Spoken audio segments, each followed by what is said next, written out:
but never really actually was stuck on a thought. So if you could let the thought go for a second and get into your body and do something to distract yourself from the thought. Hey guys, welcome to our SoulFam Podcast where I interview space holders from all over the world. I am your host. My name is Karolina and I am the connection catalyst. I help spiritual entrepreneurs experience deeper connection with themselves, with others, and with the universe. Today on the show we have Elli Richter, the Subconscious Integrative Therapist. Welcome to the show, Elli. How are you doing? Thank you so much. I love your enthusiasm. I'm so happy to be here. Well, I mean, if you start a podcast with a mistake at the beginning, then it's even more enthusiastic than it was before I started. I love making mistakes. It's just so funny how sometimes you just say one thing, you have in mind the other thing. So yeah, I'm just feeling really funny right now after that. But yeah, I'm super excited to talk to you because you are just trained and educated in so many different directions that I'm really curious about how you combine all these different branches of spirituality and self-help and self-care as well together, because there are different things. But let's just keep people curious about it. But first, let's start with your story. Tell us a little bit about how you have started working with the subconscious mind and as a therapist, and what has brought you to this mission in life, to this calling to help people in this specific way. Well, thank you. Yes. So it started probably as a child. Um, my upbringing is I'm from Germany, and I grew up in a little village, and I experienced a lot of struggles early on in life with my health. And there was some trauma in my family, so it wasn't the easiest childhood. So I was always curious about helping others. I think this is a lifetime that I'm in, that I'm more about helping others. So I was very drawn to people who were struggling, who needed help. So as a little girl, I would take the phone book. I don't know if you remember phone books, right? I would take the phone book and just like go down the line and then call random people up and play them a song on my piano or my violin or my flute to make their day happier. So that's kind of how I started um, Oh. spreading joy in the world. And then after high school, I didn't quite know what I wanted to study. My parents wanted me to study medicine, but I intuitively knew that I didn't want to just be a doctor, because I knew the lifestyle may not be what's ideal for my energy type. So I took a little pause to discover what I really wanted, and I started working in a all women's gym. And during that time, I discovered my strength for coaching and guiding women, and my passion for helping women to love themselves, to empower themselves. But at the same time, I didn't really know what I was doing.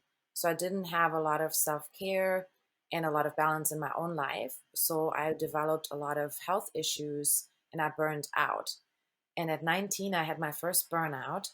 And during a time that I tried to heal, I discovered a metaphysical book that was all about how the body keeps score and all about how unprocessed emotions show up in the body.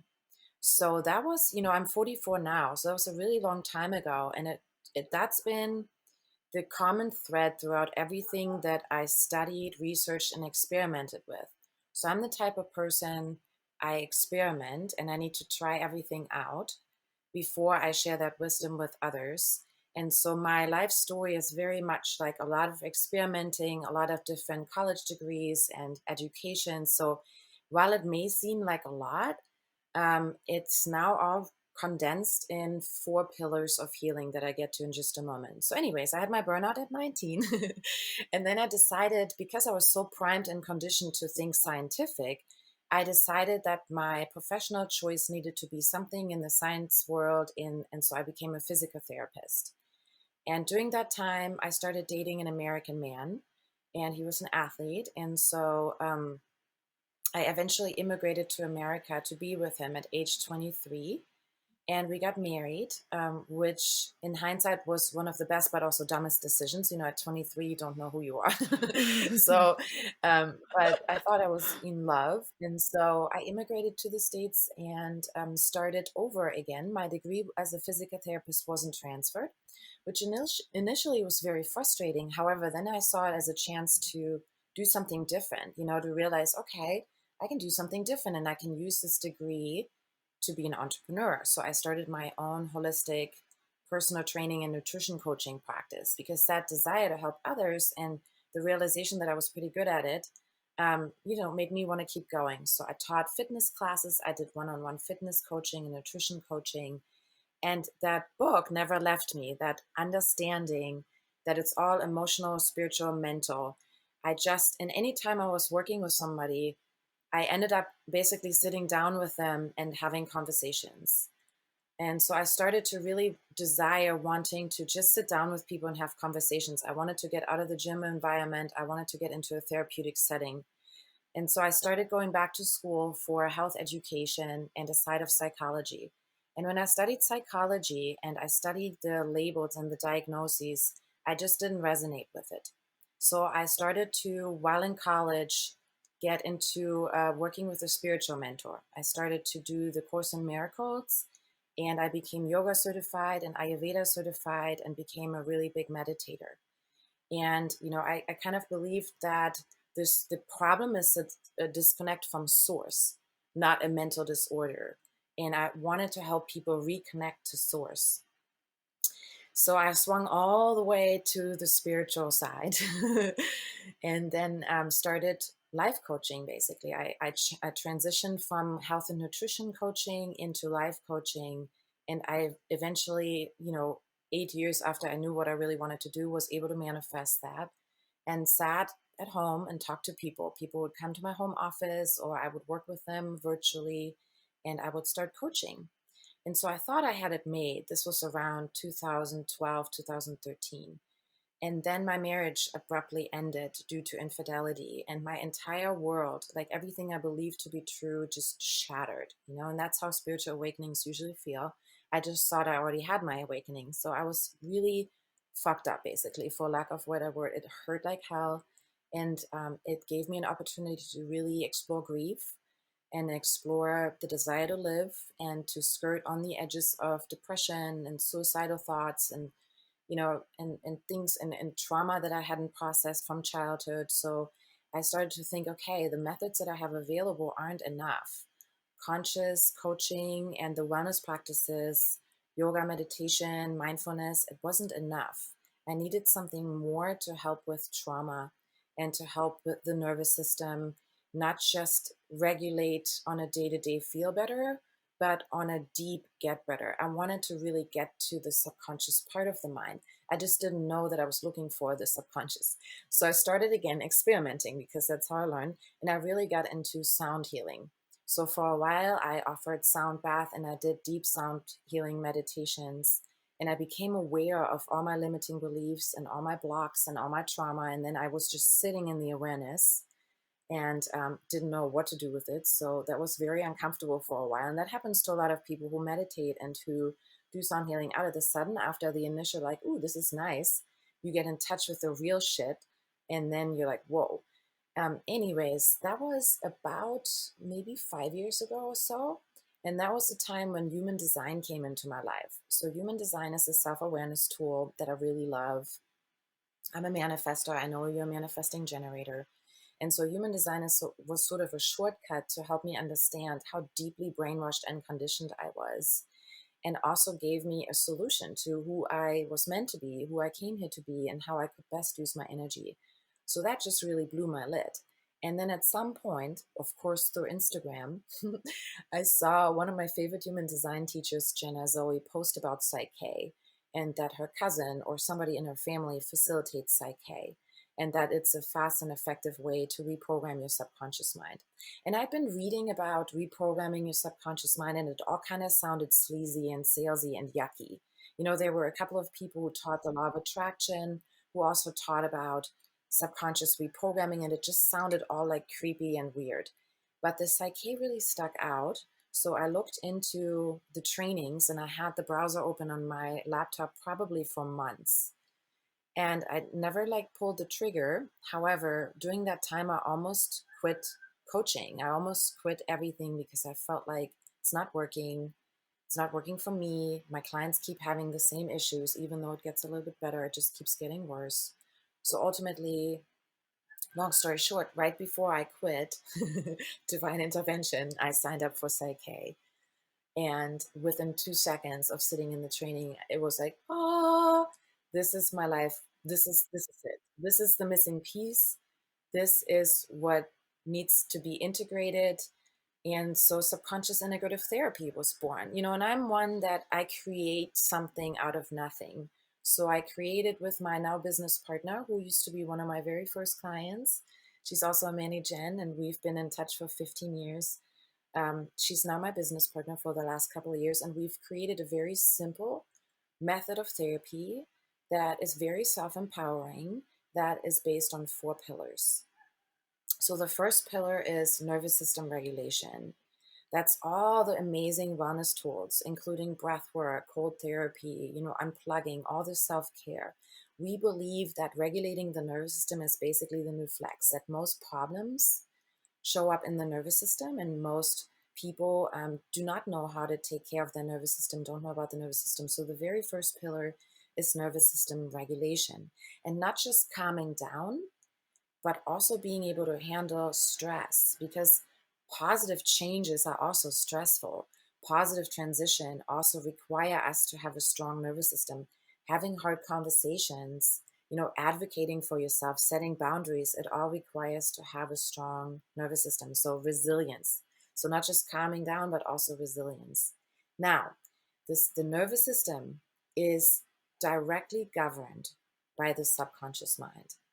So we don't just want to do nervous system care on the level of the nervous system. We also want to do trauma release and stress release and changing negative beliefs on the subconscious level.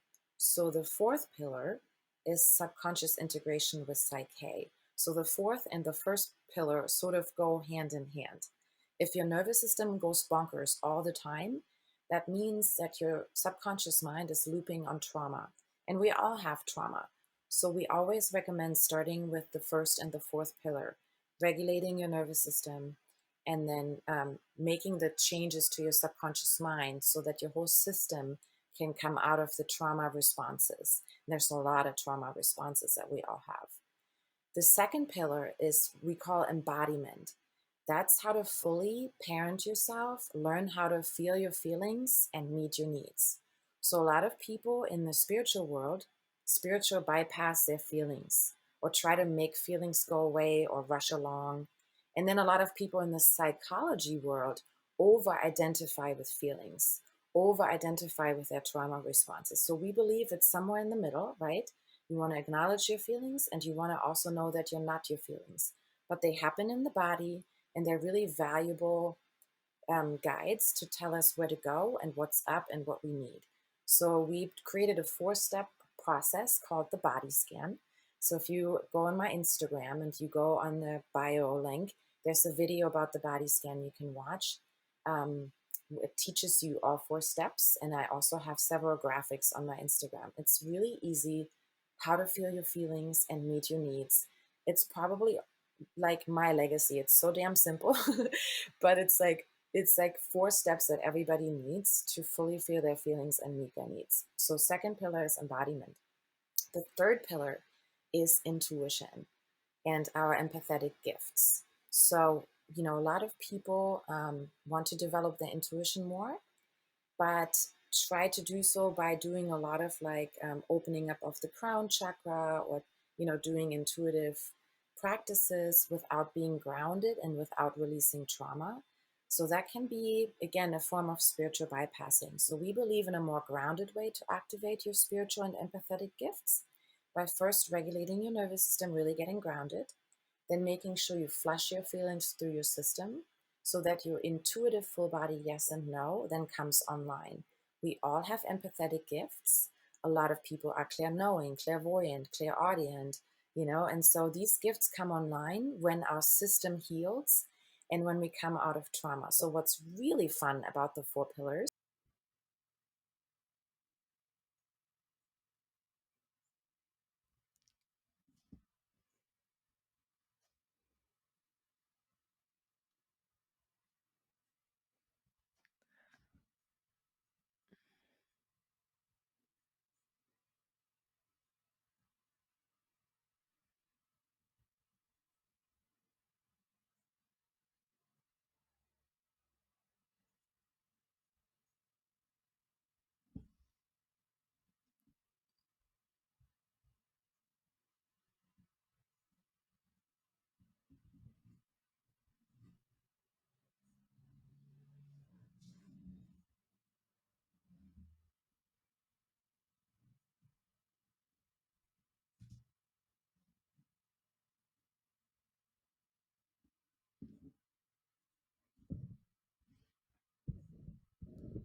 Mhm.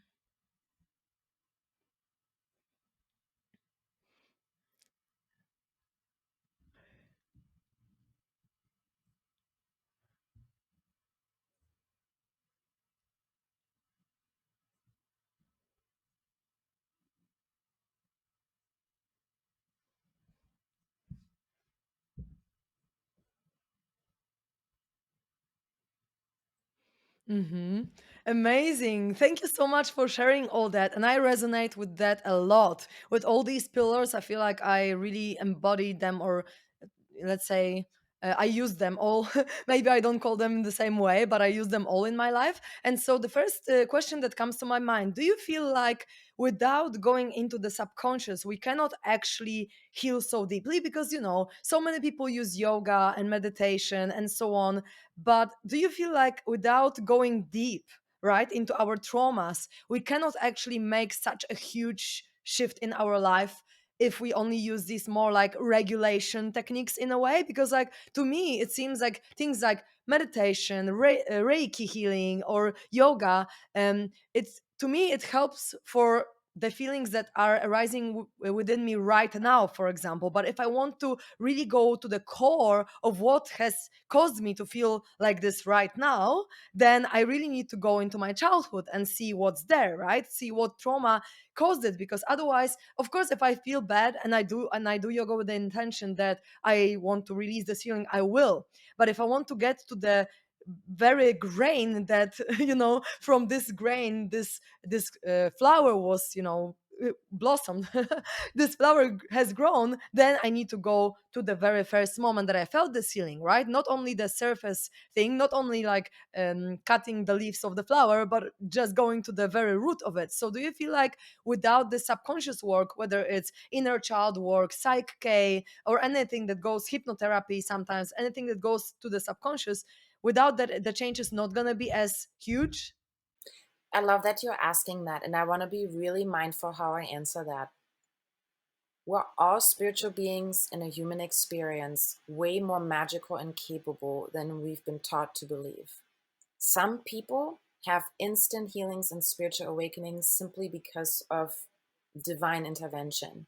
So it would be arrogant and limiting to say that everybody needs subconscious work in order to heal. However, it's been my experience, and if I look at it from both science and spirituality, that if you just make changes to your behavior, or you just use, I call them feel better tools, like yoga, meditation, Reiki, they're all feel better tools. They make you feel better in the moment. If you just use feel better tools, you're going to have to keep doing them for the rest of your life to keep experiencing the desired results. And then there's get better tools, and those are the underbelly, the subconscious, change. I have met a lot of people that have done years of therapy, and I've been one of them. I didn't do therapy, but I did a lot of coaching and I did a lot of different things. So I've met a lot of people that have tried a ton of things and put in a ton of effort and a ton of work, but they keep experiencing the same challenges and just don't feel differently, really, when they get honest. It takes a lot of effort. So that said, yes, I do believe that to really create a lasting transformation, like in every cell of your body, that really lasting, that you become the new you that you want to really, really make lasting transformation happen, that subconscious integration is a missing piece. Does everybody need it? I don't know. Is everybody ready for it? I don't know. What I do know is that if you're listening and you've tried a ton of things, but you keep attracting the same shit in green, or you're still feeling like shit, or it just is so effortful and you find yourself in therapy or in coaching bringing the same topic up again and again and again, those are all indicators of that the root cause is in your subconscious and that it would be time for subconscious change. Generally speaking, I think that starting with subconscious change makes everyone's journey way easier because 95 to 90%, 99% of our reality and our consciousness is subconscious.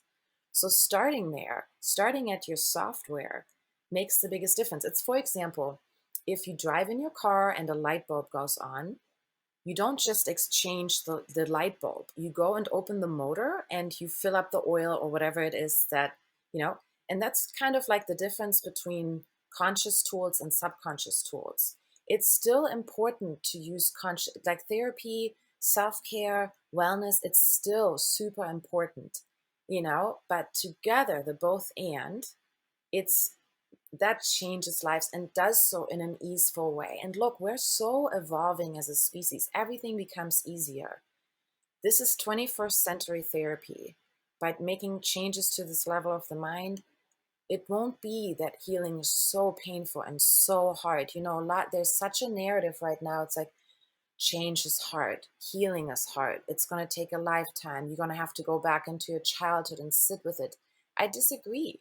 That's one way of looking at it and one way of doing at it that requires a lot of effort. It's sure thing available, but making the changes with psyche to your subconscious mind, people forget how, that they ever struggled with things. When I think about the stuff I struggled with, that's no longer active inside of me whatsoever. I can think about it, I can talk about it, and nothing inside of me triggers or gets stressed.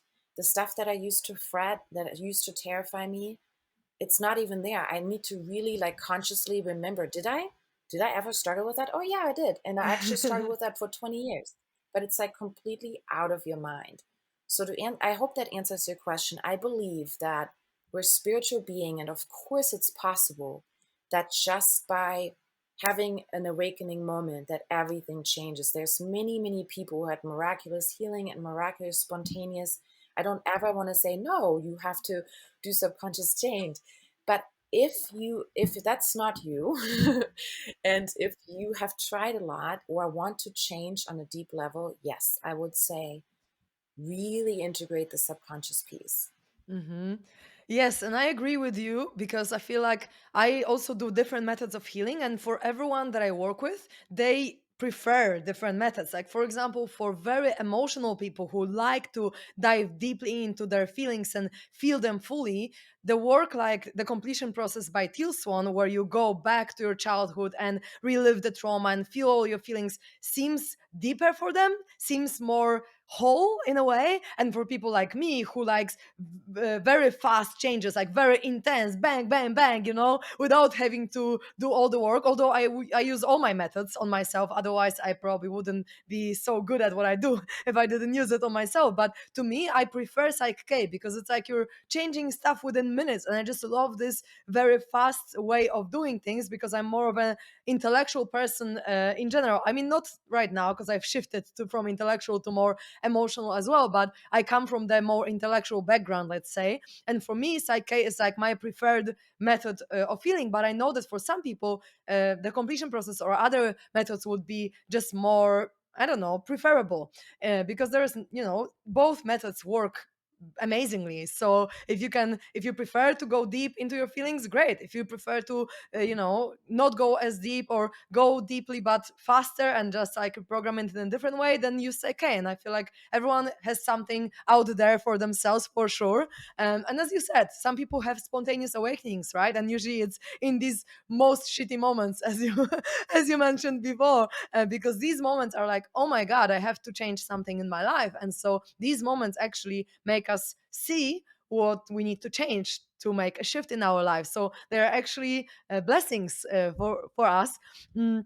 So yeah, thank you so much for sharing all that. And I have a question, because you said that you were working with women and you obviously help women achieve their goals. And I have this kind of feeling that because we live in such a patriarchal world, right? Sometimes women might try to achieve goals in a male way. And I want to ask you, do you find that this is true, that women often have these programs that they have to do everything in a masculine way? And if yes, then how, like, maybe what's the difference between doing business, let's say, or achieving your goals in feminine and masculine way? And what would you say to these women who are still struggling with it, who are still in this more masculine world when it comes to taking action? I love that you asked that. And I actually work with all genders. I started with women and now I work with all genders. So it's really interesting to observe the different ways and the different energies. So, first of all, to zoom out, we all have masculine and feminine energy. And in both energies, there's a positive aspect and a negative aspect in both the feminine and the masculine. So, because of the movement of female, or the gender of women empowerment and equality, in that process, we've become a little bit like men in order to empower ourselves. And I think we're right now swinging on the other side of the pendulum, integrating the more feminine waves of manifesting and going about things. Ultimately, when I look at it just really big picture, whenever we want to achieve something, we think about what we want, right? And we write it down. This is what I want. We get specific, or if you're non-specific manifestors, you stay vague, but we usually write it down. We think about our goal. And then the teaching is to let the goal go and to focus back on the present moment and to be grateful and content. That's where I see the biggest hiccup for women. I see that women, they get all excited. This is what I want to manifest. This is what I'm going to do. And then they write it down and then they focus so much on it and start to tangle up their worth in their productivity and how much they're working, that they forget to be present and content and grateful. So to me, success is defined by being content and grateful and happy about who you are now and what you're doing now, and then being excited about where you're going. So it's the both and. A lot of people get so stuck in future tripping and like what I need to do that they cannot rest. And resting and receiving is the strength of the women. That's our strength, that we can be in our bodies, we can be resting, we can be in our creativity, in our intuition, and that's really our strength. But if we're constantly doing, and thinking about the future and always productive, then we go too much into that masculine energy and forget about the relaxed part, the receiving part, the spiritual part, the emotional part. Same in the other way around. If we just stay in that energy, then we're not focused on where we're going, and we might just manifest from default. So I know this is sort of like a big picture answer, but I think like so many people get tripped up on the word feminine and what's the feminine way of doing things. I think it's just really about knowing where you're going and being clear, but then really focusing on the present moment and balancing out your nervous system between the doing and the being, between the giving and the receiving. So most women are extremely codependent, which means they are so focused on giving, so focused on always doing, that they don't check in with themselves and what they need and are not asking for help. So I think the biggest growing edge we have as women is paying attention to how we feel and what we need, and then giving ourselves that and asking for help. So if generally speaking, I would say most of us businesswomen and boss babes, or whatever the F you want to call yourself, need to learn to um, pay attention to how we feel and what we need, prioritize self care, And then also prioritize having an amazing support system, asking for help and allowing ourselves to be supported. So that's kind of what I would see for the business world, the females. And most successful business women are already aware of that. It's just making the subconscious change to be able to flip that switch. What you could try right now as a female, I call it the magic button. It's, to me, it's the belly button. So when we relax the belly button, that's almost like the switch between like the negative masculine energy of always doing in productivity and giving versus like surrendering into your being and receiving and feeling. So just try that, like relax your belly button and then also relax your perineum and really drop into your lower energy centers and let yourself melt into that like ice cream in the sun. Mm. And don't you feel that? So like to a lot of like my high achieving business bunnies, I usually say try to relax your navel and drop back into your body. And so when you're done working and you want to get home to your lover and your children, and you need to flip that switch so you don't come home and continue bossing people around, and then basically having two penises in the house and no sex life, then try like to relax and switch the flip in your belly button, relax and, relax the shoulders, the jaw, and the tension around the perineum and soften. And then see if you can go from white knuckle grip to open palm receiving and let your man or your partner be the hero and then see what happens. So making that switch, because at work, we do need the masculine energy, the positive masculine energy to take action. So we want to get comfortable using masculine energy to take action, but always coming back to our natural feminine energy. So it's not either or, it's both and. Mhm. And then regulating your nervous system. Your nervous system will tell you when you've been too active in masculine energy.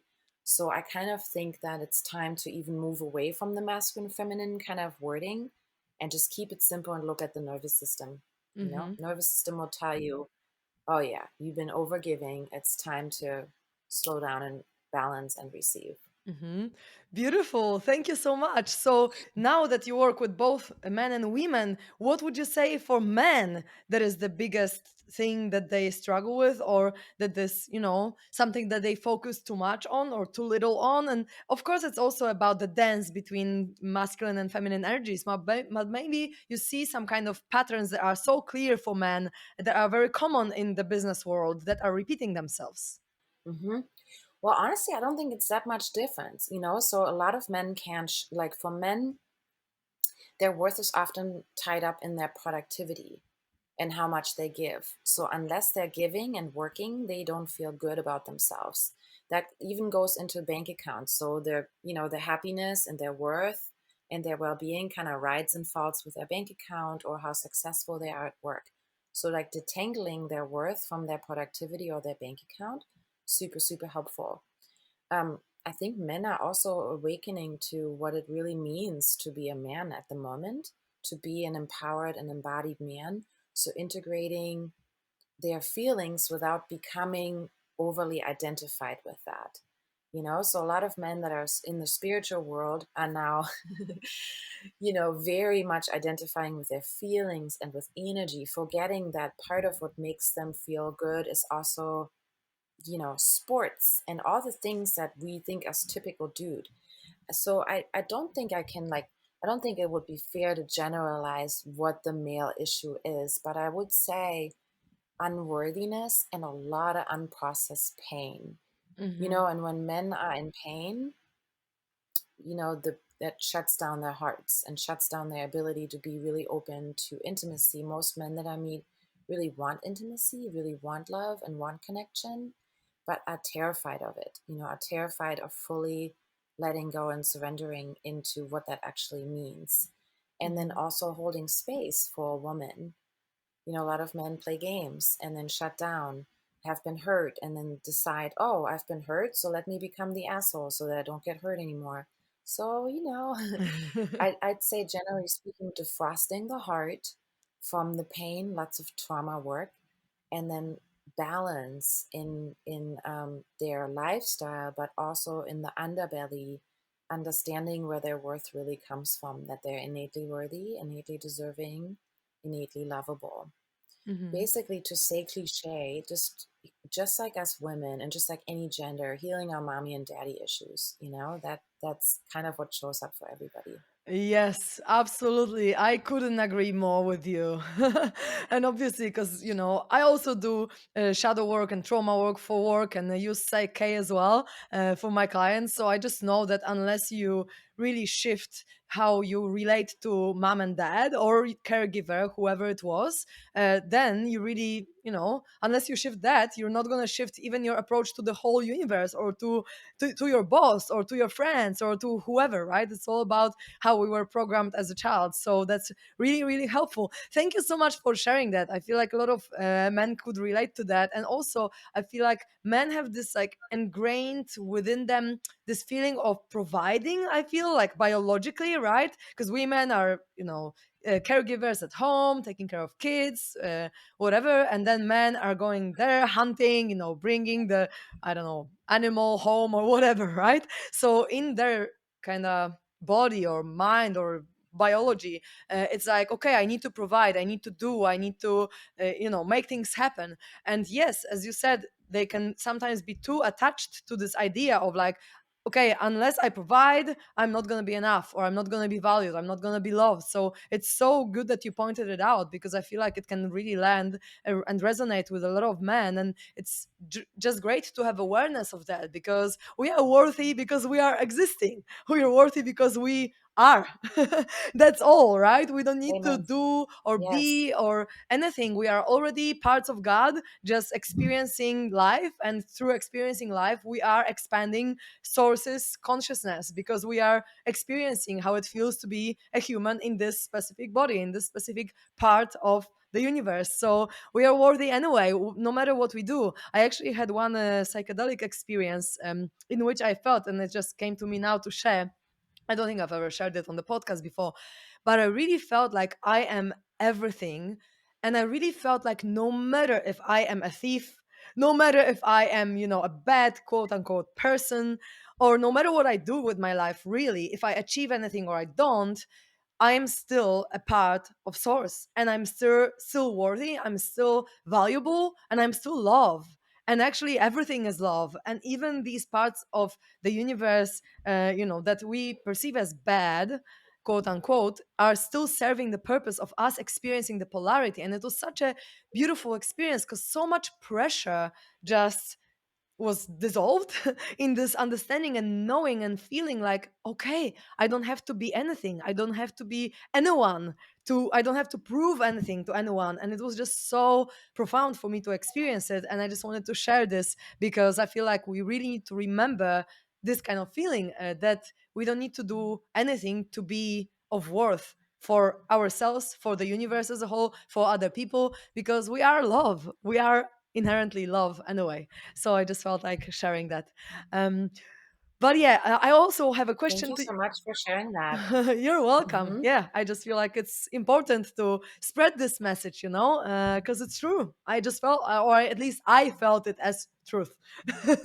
Let's say it's my Well, personal. and I think that I think the challenge with that is that if somebody's listening,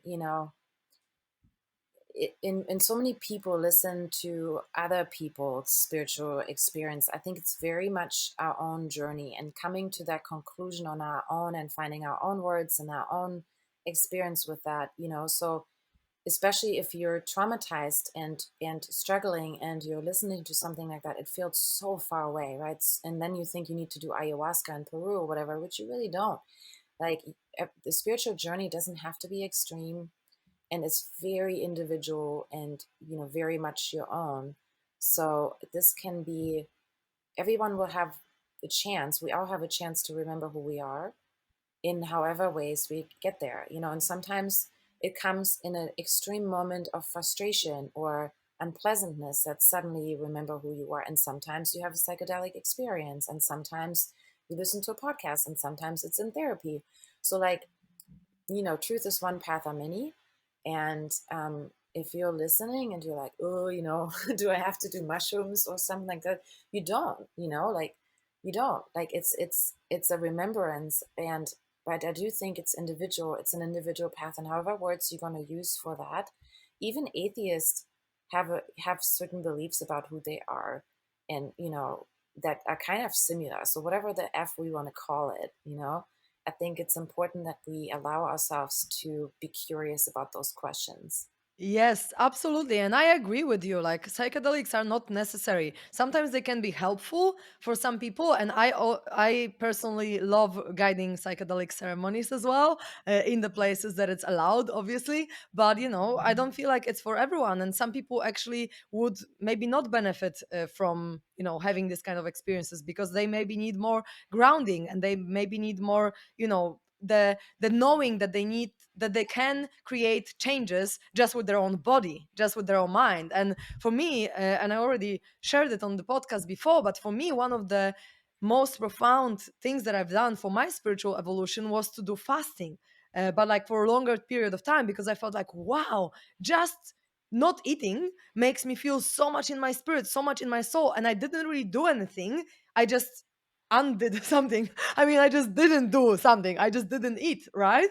But it was so profound for me to feel like I am my soul embodied here in my human form. And I Mhm. didn't need any substance, any method, anything just to experience that. So yeah, it's everyone feels it differently and everyone needs something else for sure. So I completely agree with you. And so I would love to ask you, because I know that you're helping people who are feeling stuck and overwhelmed where they are at. What are your three tips? Because you probably work with many people who feel like this. So, what are your three top tips for people to get unstuck in their lives? When people ask these, like, what is your number one tip and whatever, it's always really hard for me because it depends so much on the individual. It's like, it's so individual. And I have a hard time with these books or methods that's like 1, 2, 3 steps to do this. So I think that it depends on your human design. I think that researching of your human design might be a really great way to get started. So if you're feeling stuck or overwhelmed, the very first tip I would give you is schedule a consultation with me. I'm just going to be blunt, toot my own horn for a second, because having this sacred space where somebody can ask you questions and mirror back at you what they hear you say and being heard and seen, but also having some reflection of what could go on really gets people unstuck. So sometimes people just do a conversation and that completely unstucks them. So number one tip, then I would say, holla. Number two tip, if you don't want to do that, maybe check out your human design and geek out on that a little bit. I also think, generally speaking, simple things like nervous system care, unplugging, going out in nature, taking a day off, moving your body, taking an Epsom salt bath. I mean, there's so many things that can get us unstuck. Generally speaking, I don't think there's one thing that works more than the other. But yeah, look how I'm struggling to answer these questions because I just don't think there's one answer that will Mhm. resonate with everybody or will be good for everybody. But maybe this: we're never really stuck, we're just stuck on a thought. We're never really actually stuck, we're stuck on a thought. So if you could let the thought go for a second and get into your body and do something to distract yourself from the thought, for example, count to 100 or stand on one leg and jump around for a minute to stop thinking the thought. But if you say stop thinking the thought, I don't want to think about this, you're just getting more stuck. So just move your body, get outside, do something different, take a different route from work to home. Anything that can disrupt the thought. There's 1,000 methods to do that. I don't know. So it's maybe an unsatisfying answer, but ultimately, It is a I satisfying don't answer. think there are these like snap things. I do think that to create a lasting getting unstuck and getting out of overwhelm, it takes a really good container of healing and growth, like subconscious integrative therapy or something like that, or your work to really help that person to get out of that. Because we can initially get unstuck all the time, but without the changes, we'll likely get stuck again and again and again in the same place Hmm. you know Yes, and so maybe I agree with starting you. with a call to one of us. Well, what? Yes, for sure. What did you say? A call to one of us is always a good idea. Yeah, and I mean, and then there's a thousand other things, like just a thousand things to get unstuck. If you think about it, how do we get fully present through one of our five senses? So just even getting really present to the sound you can hear right now, or having a massive dance party until you forgot what you were just stressing about. There's so many things. The problem is when we're stuck and overwhelmed, we believe the story in our head to be real and it feels real, and so it feels really out of control and helpless. But there's a thousand good pieces of advice and things you can do to in the moment feel better. And to get better, I would say get some help. Ask for help. It's no shamesies in that at all. It's a sign of wisdom and power and strength and knowledge to do that. We can always get temporarily unstuck with really literally anything. Like you can get drunk and you'll get unstuck for a couple of minutes, like you can stand on your head, you'll get unstuck. But to create a lasting shift there, I would always do some really good sustainable healing. Mm-hmm. Yes, and I agree with that because everyone, again, is an individual. So for everyone, it's going to be a different thing, and different methods will resonate or not. So I absolutely agree. And one last question I would love to ask you because I'm super curious about human design since I spoke to Bethany, the human design expert, a few days ago, and she just like inspired me so much to look more into it. And since then, human design was like coming to me every single day from someone. And so, how did the knowledge of you being a manifester has helped you in your life or in your business? Oh man, I mean, it was like just a huge awakening. As a manifester, I am meant to.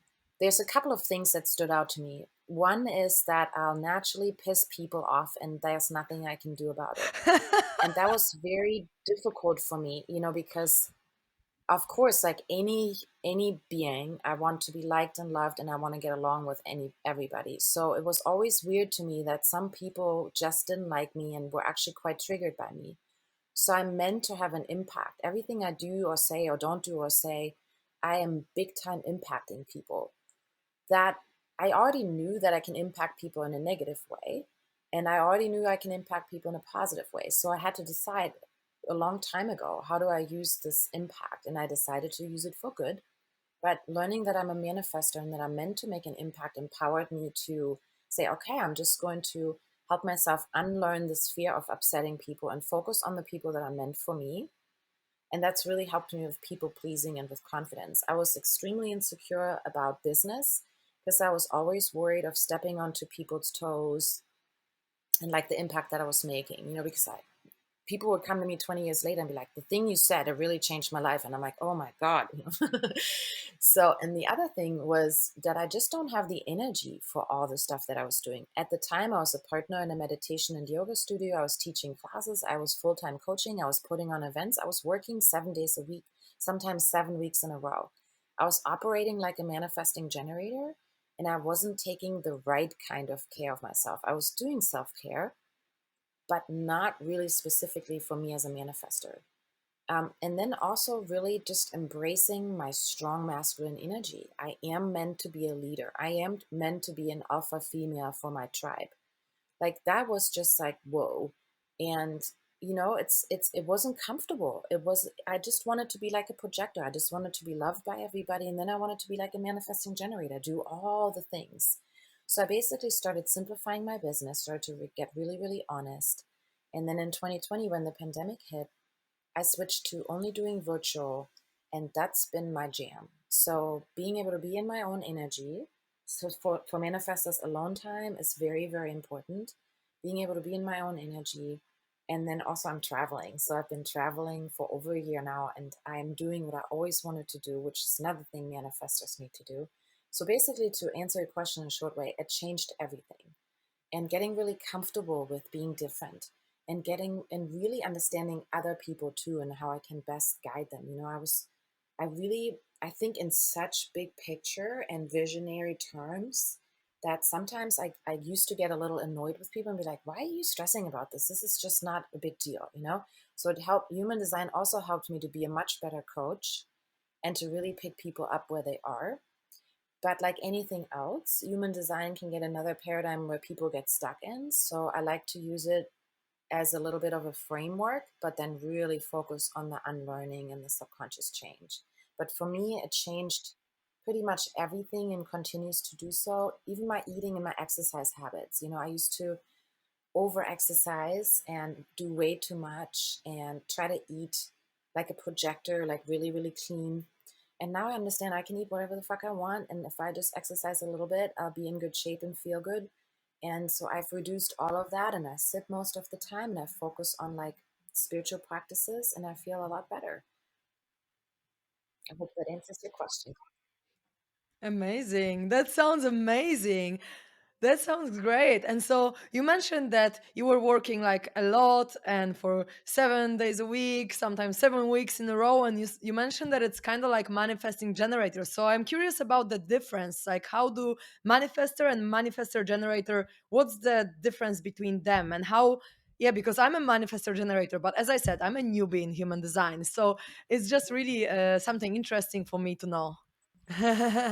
Well, maybe we need to have another podcast on that because I'm looking at the clock and I'm about to go into another session with the client. So unfortunately, we have to wrap it up. But in a nutshell, the big difference between you and I, you have the sacral motor. So you can keep going, going, going as long as it lights you up. Whereas I don't have that energy and I need rest to restore. You need exercise to restore. So the big difference, just very generally speaking, I need Mm. to meditate and be alone, Mm-hmm. and you need to move your body in order to clear your field. So and you need to do all the things you love and tire yourself out to get good sleep. Whereas I need to just honor when I'm in an urge just to do it, but when the urge is done, to really just rest. And so the sacral motor is generally speaking the big difference between you and I. You have the energy to do, and to do 5,000 things at once. So you're probably perceiving my education in my life as that, but it really isn't. It's the four pillars. And then I'm just really plowing forth this Mm-hmm. vision, and I don't do all the things Mm-hmm. anymore. Mm-hmm. Yeah, it resonates a lot because I do a lot of things and I have energy for all of them. Yeah, and do that. The world needs you to do that, Thank you. But unfortunately, I have to go, my love. This was like the best. You're amazing. I'm so Thank you grateful. so, so much. Thank you so much for having me and asking those wonderful Just questions. last thing, where can people find you? What's the best way to contact you? Yeah, you can find me on my website, ellirichter.com, or my Instagram, Elli Richter. Perfect. And then I also have a business with my manifesting generator friend, and our site is The CEO Wisdom, Compassionate Empowered Observer, CEO, The CEO Wisdom. So two websites, ellirichter.com, theCEOwisdom.com, or everything is on my Perfect. Instagram. Thank you so, so much for sharing all that. And sending you so much love and gratitude for this wonderful conversation. Thank you, love. So much love to you. Thank you. Thank you. Bye. Thank you so much, beautiful people, for listening to us, being with us. If you'd like to contact me, find me on Instagram. I am The Connection Catalyst. And I'm sending you so much love and gratitude for tuning in and stay tuned to the next episode.